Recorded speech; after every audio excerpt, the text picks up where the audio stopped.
가정의 교회에 가장 핵심적으로 있어야 될 것은 리더십입니다. 지도력입니다. 모든 일에 있어서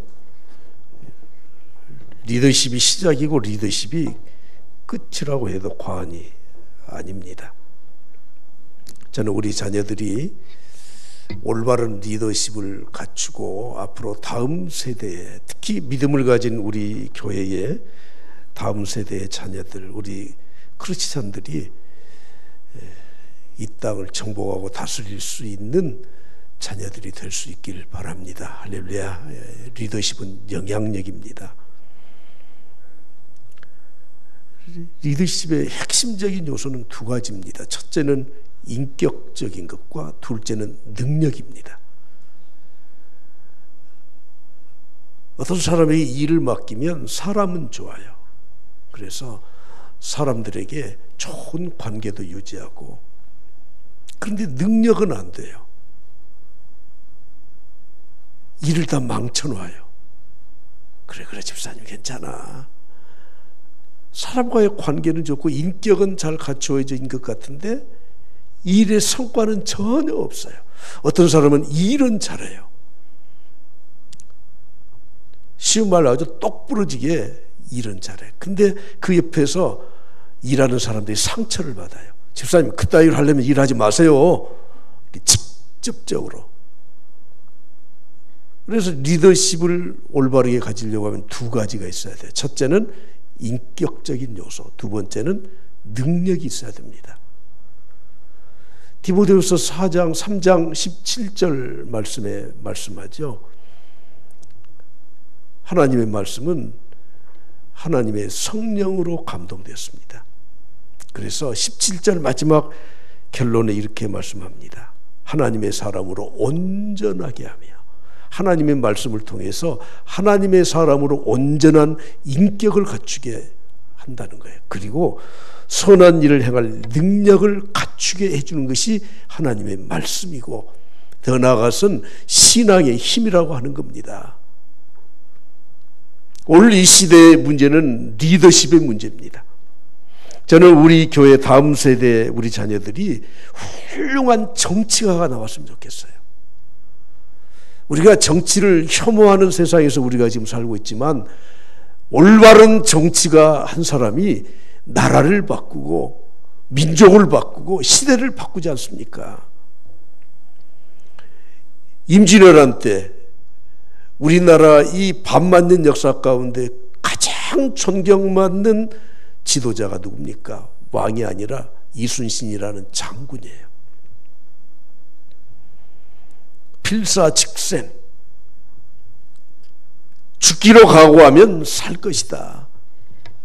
필생직사, 살려고 하면 죽게 된다. 그래서 자기의 몸과 모든 걸 바쳐서 이 나라를 지키지 않았습니까? 2차 세계대전 때 영국이 망해갈 때 처칠이 2번 수상으로 등장하면서 영국을 회복시켜 놓았습니다. 세계 경제 공황이 왔을 때 미국의 프랭클린 루스벨트 대통령이 뉴딜 정책 2번을 하면서 나라의 경제를 살려내지 않습니까? 덴마크의 아버지라고 불리는 구른투비 목사님. 덴마크는 한때는 유럽의 2번째로 영토가 넓은 아주 강국이었습니다. 패전을 하고 나라가 기울어졌을 때, 국민들이 모두가 다 실망에 빠져 있을 때 돌아다니면서 힘을 내시오. 하나님 믿고 힘을 냅시다. 그래서 나라를 일으켜 세운 사회운동가가 되었던 겁니다. 저는 우리 자녀들이 좀 리더십을 갖추길 바랍니다. 훌륭한 정치가, 훌륭한 교육자, 성직자, 과학자, 의사, 간호사를 비롯해서 인류사에 공헌할 수 있는 그런 과학자들, 그리고 훌륭한 법조인들, 경제인들, 사회를 변혁시키는 사회운동가들, 공무원들, 훌륭한 경찰들, 산업 현장에서 기술자로서 자기의 직분을 다하는 기술자, 그리고 이 땅에 이 농업도 발전시킬 수 있는 그런 훌륭한 리더들이 우리 다음 세대, 우리 교회에서 우리 그리스도인, 기독교인 다음 세대 지도자들이 생길 수 있기를 기도하기 바랍니다. 할렐루야. 그래서 오늘은 리더십의 승계라는 제목으로 좀 말씀을 드리고자 합니다. 평소에 제가 생각했던 리더십, 지도자의 차질, 그 능력이 무엇인가? 제가 학위 공부할 때 서브 논문으로 썼던 게 바로 리더십에 대한 논문이었습니다. 사람들은 모두가 다 지도자예요. 내가 먼저 태어났기 때문에 내 다음에 태어난 후세들에게 지도자예요. 가정의 아버지 어머니가 되었다면 자녀들에게 지도자예요. 직장에서, 사회에서, 교회에서, 국가에서 우리는 모두가 지도자로 살아갈 수밖에 없습니다.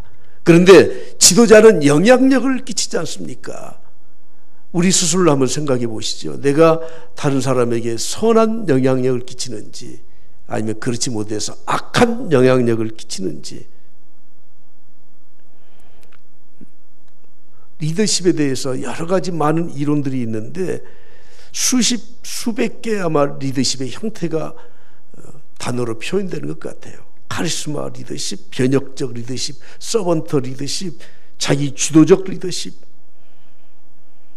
지도자의 유행에 따라서 비전형 리더, 코치형 리더, 친근한 리더, 민주적인 리더, 선도적인 리더, 지시적인 리더, 각각 다 다릅니다. 그러나 이걸 다 조합해서 세 가지로 정리할 수 있는데, 첫째는 포지셔널 리더십이라고 하는 겁니다.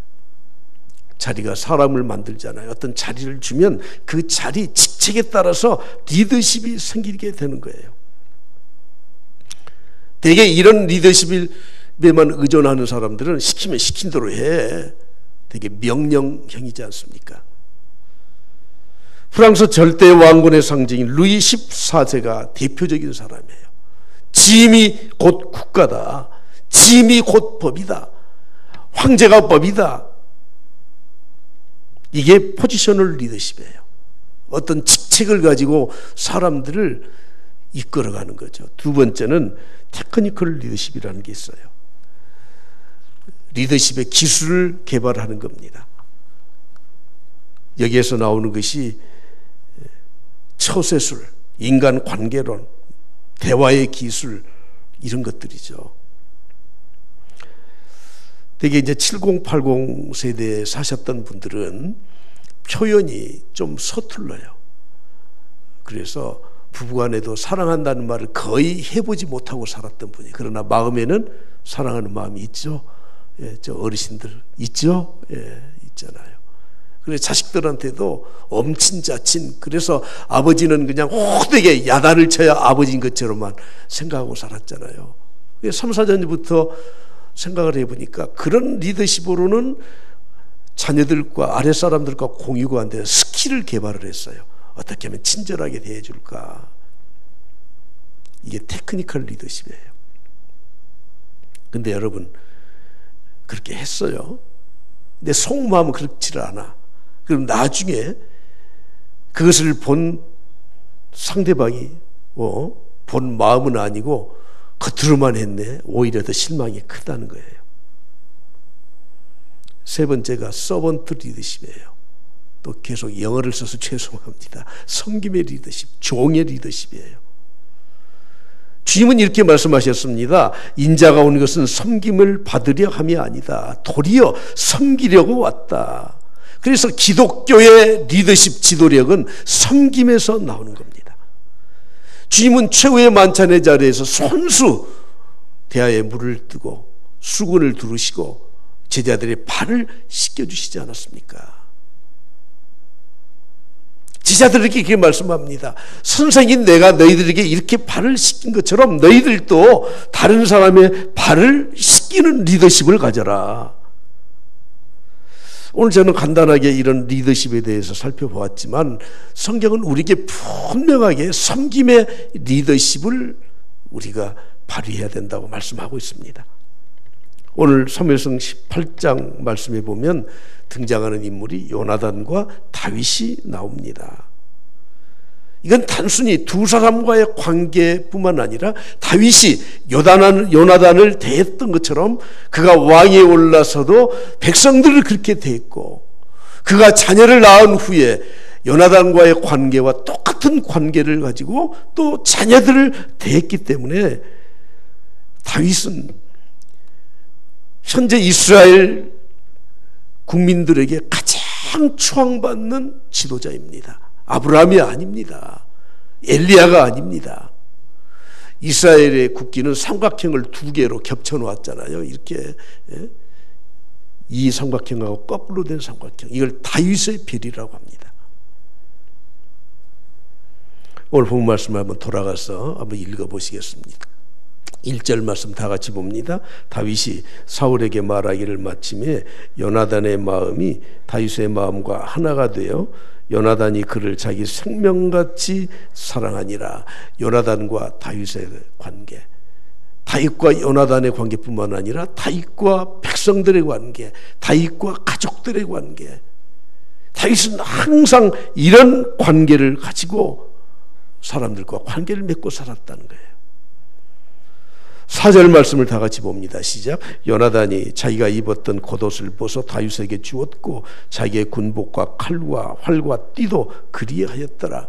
요나단도 똑같이 다윗을 얼마나 사랑했는지 자기가 입었던 옷을, 자기가 입었던 군장을 전부 다윗에게 주었던 거죠.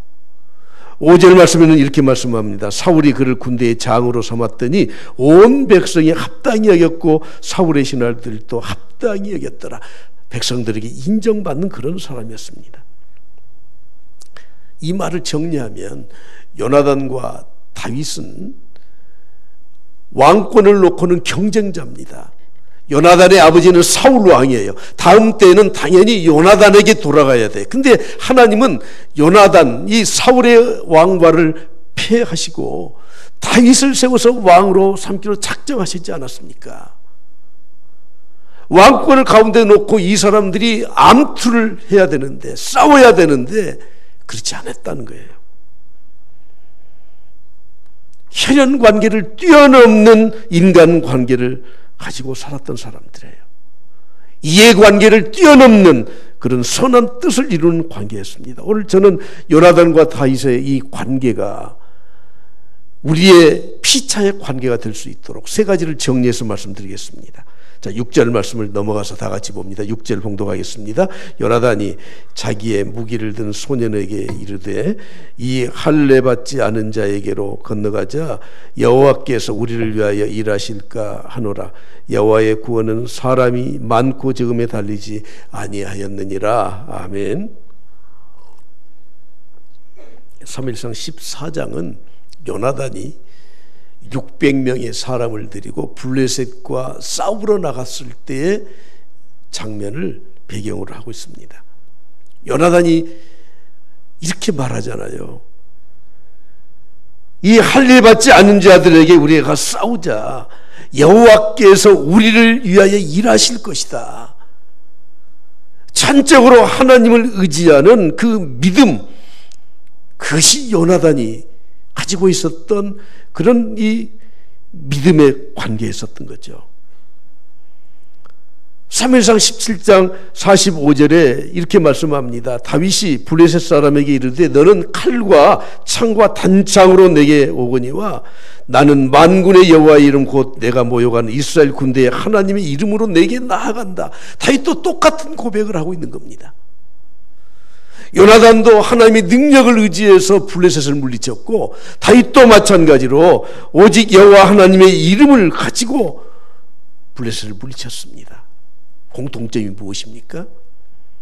믿음이라고 하는 올바름에 대한 서로의 상호 관계를 가지고 있었던 믿음의 동질의 관계였었다고 하는 것입니다. 여러분, 우리는 많은 관계를 맺고 살잖아요. 회사는 이익 공동체예요. 그러나 교회는 신앙 공동체예요.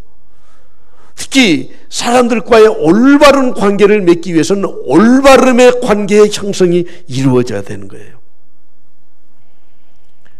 이익에 따라서 얽히게 되면 나중에 자기가 손해본다고 생각할 때는 갈라질 수밖에 없다는 것입니다. 예수님을 십자가에 못 박을 때 성경은 이렇게 기록하고 있습니다. 빌라도와 헤롯이 당일에는 하나가 되었다. 친구가 되었다. 빌라도가 누굽니까? 로마의 총독이에요. 이스라엘에 파견된 총독이에요. 헤롯이 누굽니까? 이스라엘의 왕이에요.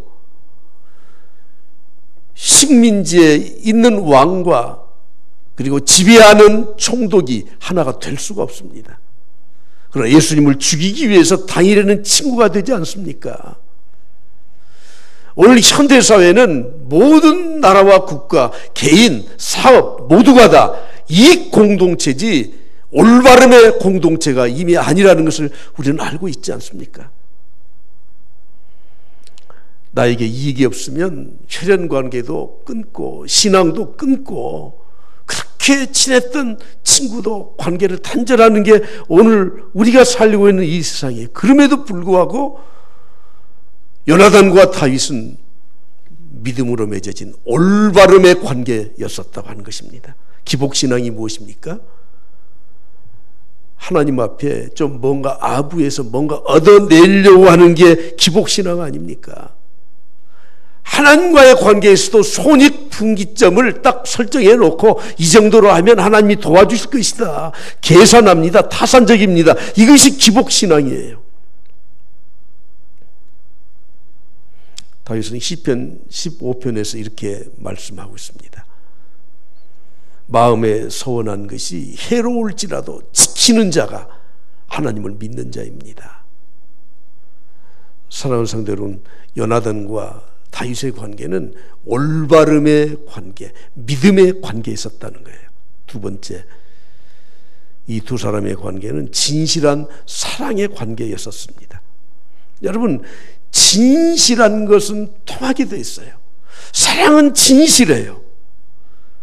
오늘 본문에서 이렇게 말씀하잖아요. 요나단의 마음이 다윗의 마음과 하나가 되었다. 로마서 12장 9절에 말씀합니다. 사랑엔 무엇이 없어요? 거짓이 없나니 진실한 것이다. 사랑의 속성은 진실한 것입니다. 진실하지 않는 사랑은 거짓이기 때문에 그건 오래가지 못합니다.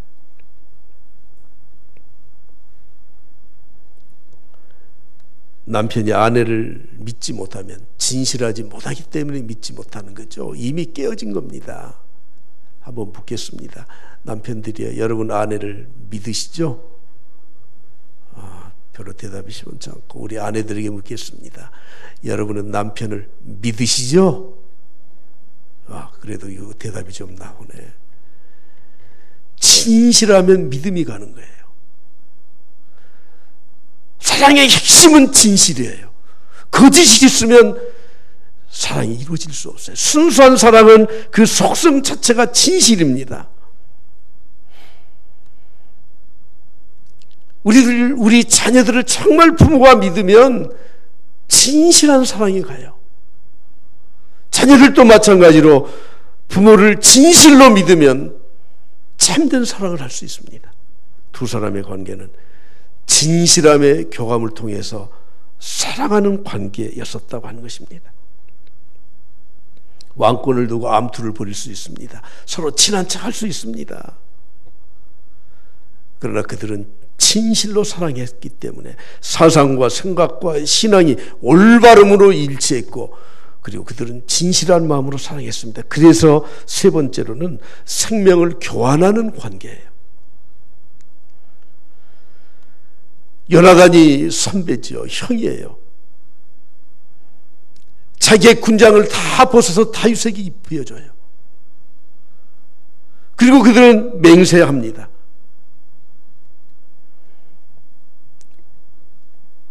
사무엘상 20장에 가보면 두 번째 또다시 맹세하는데, 그때는 사울이 다윗을 죽이려고 했을 때 요나단이 정보를 다 제공해주고 다윗을 살려줘요. 그리고는 어쩔 수 없이 우리는 헤어질 수밖에 없구나 그러면서 맹세하는 말이 사무엘상 20장 17절입니다. 다 같이 보겠습니다.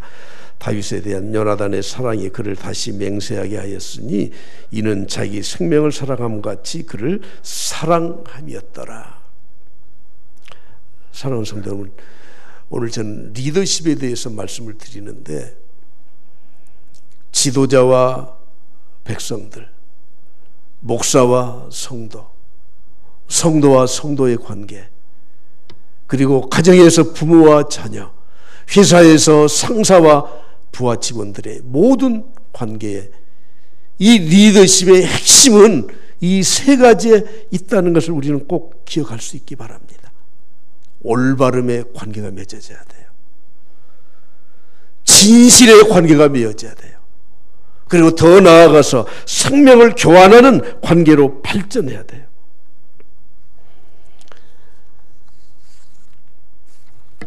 다윗이 사울과 요나단이 전사했다고 하는 소식을 듣고 이렇게 고백하죠. 사무엘하 1장 26절을 보죠.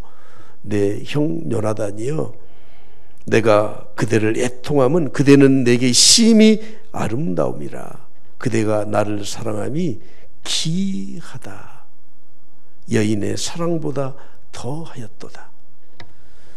요나단이 다윗을 사랑했던 것, 다윗이 요나단을 사랑했던 것이 참 기이하다는 거예요. 도저히 이해가 안 될 정도로 우리는 너무너무 기이하다는 거예요. 그런데 그 사랑이 여인을 사랑하는 것보다 더하는 것처럼 부부관계의 사랑보다 더 순수한 그런 사랑을 했었다고 고백하고 있지 않습니까? 오늘 저는 리더십의 승계라는 제목으로 말씀을 전하고 있습니다. 자리가 사람을 만들어주기도 해요. 우리가 좀 리더십을 배워서 기술적으로 또 사람들에게 리더십을 행할 수 있습니다. 그러나 가장 중요한 것은 섬김에 진심으로 다가가는 거예요. 하나님은 사울을 왕으로 세우셨어요. 그런데 이상하게 그 혈통을 따라서 요나단을 다음 왕으로 승계하는 것이 아니라 그 왕가를 폐하시고 다윗을 세우셨어요. 하나님은 다윗을 왕으로 세우시는데 여러분, 하나님의 뜻을 저버리는 이 리더십의 승계는 하나님의 뜻을 망가뜨리는 것이 아니겠습니까?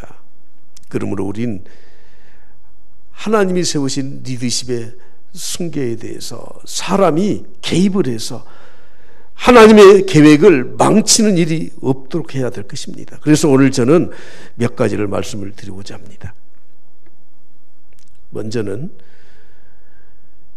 세상의 기준을 하나님의 나라나 교회나 가정에 끌어들이지 말라고 하는 거예요. 세상의 기준이 무엇입니까? 왕권은 혈통을 따라서 아들에게 물려지는 것이, 그것이 세상의 기준입니다. 그러나 성경은 사울을 폐하고 다윗을 왕으로 삼으면서 완전히 혈통을 깬다고 하는 것입니다. 여러분, 요즘 세상 사람들이 교회에 관심이 굉장히 많은 것 같아요. 그래서 교회에 무슨 세습이니 뭐 이런 말들을 많이 쓰는데 저는 여러분들에게 묻고 싶습니다. 세습이 나쁜 겁니까? 아니, 내가 가졌던 신앙을 내 자녀들에게 물려주는 게 나쁜 겁니까? 여러분들이 일궈놓은 사업처를 내 아들이 물려받아서 그 사업을 하는 게 나쁜 겁니까? 대답을 좀 하셔요. 당연히 그럴 수 있잖아요. 그러나 여러분, 자격이 안 되는 사람을 내 아들이라고 해서 그 자리에 앉혀놓는 거, 이게 나쁜 거죠. 그건 잘못된 거죠. 특히 교회는 영적 자산으로 이루어진 곳인데 자기 아들을 후임자로 세워서 그냥 뭐 억지로 자리를 물려주려고 하는 거, 이거 나쁜 거죠. 그래서 세상 사람들이 교회를 보면서 손가락질을 할 수도 있다고 하는 겁니다. 그럼에도 불구하고 사랑하는 성도 여러분, 우리는 혈연 관계를 무시하는 것은 이것은 하나님의 뜻을 거역하는 것입니다. 성경은 말씀하고 있습니다. 자녀들아 내 부모를 주 안에서 순종하라. 주님이 먼저이지만 자녀들은 주 안에서 부모를 순종해야 돼. 주의 부모의 뜻을 물려받아야 돼요. 조선시대 왕이 27명이었습니다. 그런데 적장자를 통해서 왕위가 계승된 것은 9명 정도밖에 안 됩니다. 3분의 1 정도밖에 안 돼요. 세상의 기준은 기득권을 가지고 혈통을 따라서 왕위를 계승시키는 거예요. 하나님은 그것을 끊으셨다는 거예요. 저는 이 말씀을 보면서 세상에서 못난 사람들이 하는 두 가지 행동이 있더라고요. 첫째는 가정을 돌보지 않는 겁니다. 디모데전서 5장 8절에 말씀합니다. 누구든지 자기 친족, 특히 자기 가족을 돌보지 않으면 믿음을 배반한 자요 불신자보다 더 악한 자니라. 여러분들의 가정 잘 돌볼 수 있길 바랍니다. 할렐루야. 예. 세상 일 한다고, 회사 일 한다고 가정 돌보지 않고 자녀 돌보지 않으면 하나님은 분명히 말씀합니다. 그건 불신자보다 더 악한 일이다. 그러나 주님은 또 이렇게 말씀하십니다. 가정 핑계대고 선한 일에, 주의 일에 나서지 않는 것은 더 악한 것이다. 누가복음 14장 26절 27절에 말씀하죠. 내게 오는 자가 자기 부모, 처자, 형제, 자매, 더욱이 자기 목숨까지 미워해야 된다. 주님을 더 사랑해야 된다, 그 말이에요. 사랑하는 성도 여러분, 리더십의 숭계, 세상의 전통을 가지고 혈통으로만 이어가는 게 아니에요. 리더십의 숭계는 어떻게 이루어져야 됩니까? 오늘 저는 이것을 결론으로 말씀을 드리고자 이 본문을 택했습니다. 우리 교회가 당면에 있는 과제일 수도 있고, 또 각 부서에서 혹시 부장이 바뀌고 교사가 바뀌고, 또 찬양단과 성가대의 대장이 바뀌고, 여전도의 남전도의 회장이 바뀌고, 그리고 새로운 임직자들, 중직자를 뽑아서 또 하나님의 사역을 맡도록 하고, 또는 부교육자가 또 다시 새로운 일을 감당할 수 있도록 리더십이 계속해서 계승되어야 되는데, 승계되어야 되는데 어떻게 계승되어야 되는가 하는 것입니다. 두 가지만 말씀드리고 기도하려고 합니다. 첫째는 이 리더십은 경쟁의 관계에서 이루어지면 절대 안 됩니다. 사울 왕은 하나님의 뜻에 순종하지 않았기 때문에 실패했지만, 그 핵심적인 내용에 보면 다윗을 경쟁자로 보았기 때문에 실패했던 것입니다. 여러분, 교회 안에 모든 성도들은 목사가 되었든 장로가 되었든 어떤 직분자가 되었든 어떤 사람이 되었든 경쟁자가 아니고 조력자, 협력자라고 하는 것입니다. 사울의 경쟁자는 누구여야 됩니까? 블레셋이에요. 사울의 경쟁자는 골리앗이어야 돼요. 사울의 경쟁자는 사탄이에요. 그럼에도 불구하고 다윗을 경쟁자로 삼았다고 하는 거예요. 그런 경쟁심을 갖게 된 이유는 바로 자기를 잘 다스리지 못했기 때문이고, 특히 오늘 본문에서 말씀한 여인들의 노래가 충동질을 했던 겁니다. 사울이 죽인 자는 천천히요, 다윗이 죽인 자는 만만이로다.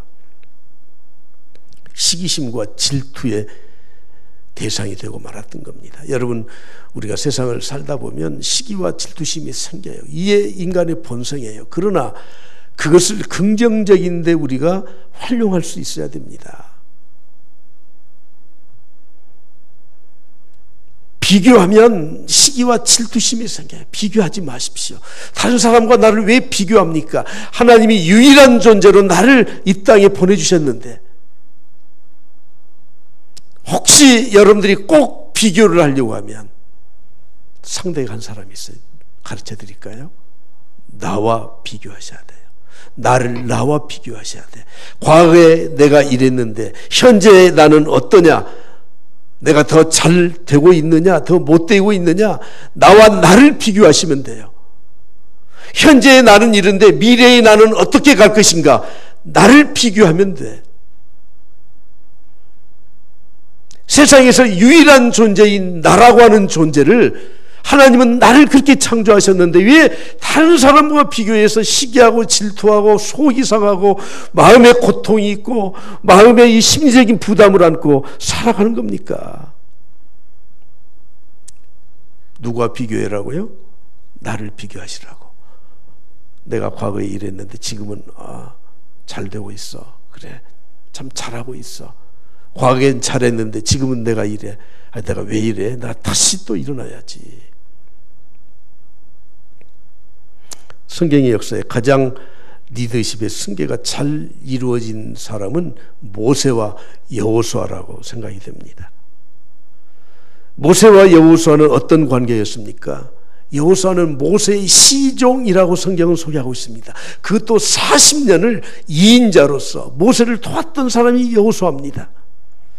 모세의 사역을 옆에서 계속 40년 동안 지켜봤던 사람이 여호수아입니다.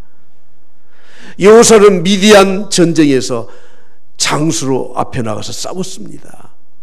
자기 자신을 헌신했습니다. 하나님뿐만 아니라 모세를 신뢰하면서 자기가 전쟁터에서 앞장서서 헌신했던 사람이기 때문에 하나님은 모세의 후임자로 여호수아를 세웠던 것입니다. 여호수아는 하나님의 말씀뿐만 아니라 모세가 율법에서 떠나지 말라고 하신 그 모든 말씀, 믿음의 동지를 가지고 있었고 사명의 동지를 가지고 있었고 인간적인 동지를 가진 사람이었습니다. 그래서 자연스럽게 리더십이 승계되었던 것입니다. 오늘 저는 여러분들에게 리더십의 승계는 절대 경쟁 관계에서 이루어지면 안 됩니다. 오늘 우리 나라를 보면 또 세상을 보면 새로운 지도자가 나타나면 무조건 과거에 했던 것은 다 무시하려고 하는 경향이 있지 않습니까? 잘못된 것에 대해서는 시정을 해야죠. 전임자는 자기가 했던 일에 대해서 부정을 하게 되면 무조건 나쁘다고만 해. 내가 잘못했던 거, 내가 올바르게 하지 못했던 거, 그래 시정해 주니까 고맙다고 해야지. 혹시 여러분들이 뭐 부장을 맡든 회장을 맡든 교회에서 직분자로 또 어떤 일을 하든 과거를 무시하지도 말고 또 내가 했던 것에 대해서 다르게 한다고 해서 그것 때문에 마음 상하지도 말고 경쟁자가 아니라 조력자가 되어야 되는 줄 믿습니다. 할렐루야. 두 번째는 리더십의 승계는 동역자 의식에서 출발해야 됩니다. 우리가 400개주를 하잖아요. 그럼 바톤을 가지고 열심히 달려. 두 번째 주자에게 또 넘겨줘요. 세 번째 주자에게. 대개 400개주는 네 사람이 하지 않습니까? 한 사람이 바톤을 떨어뜨려요. 넘어져요. 다 망치는 겁니다. 동역자 의식을 가지고 해야 됩니다. 제가 아는 어떤 지방자치단체는 전임자가 했던 걸 무조건 다 바꾸더라고. 동역자예요. 다 동역자예요. 목사도 여러분을 돕고 여러분도 목사를 돕고 서로 중직자들끼리 서로 돕고 부서가 달라도 서로 돕고. 할렐루야, 할렐루야. 예. 오늘 저는 리더십에 대해서 말씀을 드렸습니다. 우리 교회도 리더십이 얼마 후에 교체되어야 되고 여러분들도 또 자녀들에게 리더십을 물려줘야 돼. 어떤 리더십을 가질 것인가, 어떻게 우리가 리더십을 승계해 나가야 될 것인가, 오늘 저는 말씀을 드렸습니다. 마지막으로 이 이야기만 하고 제가 좀 마치려고 하는데, 제가 13, 14년 전에 우리 전남로의 노회장을 했을 때 그 장로고시를 보는데 도저히 저분은 지금 장로가 되면 안 되겠다 해서 마음은 아팠지만 제가 불합격을 시킨 사람이 있습니다. 첫 번째 사람은 되게 이제 장로 고시 시험을 보면 좀 어려워요. 목사님들이 볼 때는 쉬운 것 같아도 근데 목사님들한테도 풀어보라고 해도 또 준비 안 하면 또 힘들어. 그러니까 뻔히 알죠. 근데 시험을 보러 와서 처음부터 끝까지 부정행위를 해요. 그래서 그러지 마시고 집사님 점수 좀 낮아도 우리가 다 참고할 테니까 그냥 쓰십시오. 그래도 끝까지 부정행위를 했다고 보고가 들어오더라고요. 그래서 불합격시켰어요. 그런 양심 갖고는 장로 되면 안 된다. 두 번째는 면접을 하는데 어떤 분이 이렇게 말을 하더라고요. 장로 되시면 교회를 어떻게 섬길 겁니까? 그랬더니요. 목사님, 저는 야당 노릇만 할 겁니다. 세상에도 여당, 야당이 있지 않습니까? 저는 무조건 목사님 하는 일에 브레이크 걸 겁니다. 그럼 장로하지 마시오. 불합격시켰습니다. 교회 리더십은 피차 조력하는 겁니다. 서로 도와주는 겁니다. 부석끼리도 돕고 목회자와 성도가 돕고 당회원들끼리도 돕고. 오늘 우리 교회가 리더십의 승계의 어떤 기로점에 저는 있다고 생각을 해서 오늘 특별히 이 말씀을 준비했습니다. 우리는 섬기면 돼요. 할렐루야. 섬김은 리더십이에요. 여러분 선의의 경쟁이라고요? 틀려요. 그런 말 필요 없어요. 선의의 경쟁하지 마십시오. 그냥 도와주기만 하십시오. 한 알의 밀알이 땅에 떨어져 죽으면 많은 열매를 맺는 거예요. 경쟁하지 말고 다른 사람 보면서 시기 질투하지 말고 혹시 경쟁을 하려면 내 자신과 경쟁을 하십시오. 그래서 하나님의 교회가 든든히 서가고 리더십이 잘 승계되고 다음 세대에 우리 자녀들이 정말 이 순수한 양심과 실력과 능력으로 다음 세대를 이끌어갈 수 있기를 그리스도로 간절히 축복합니다.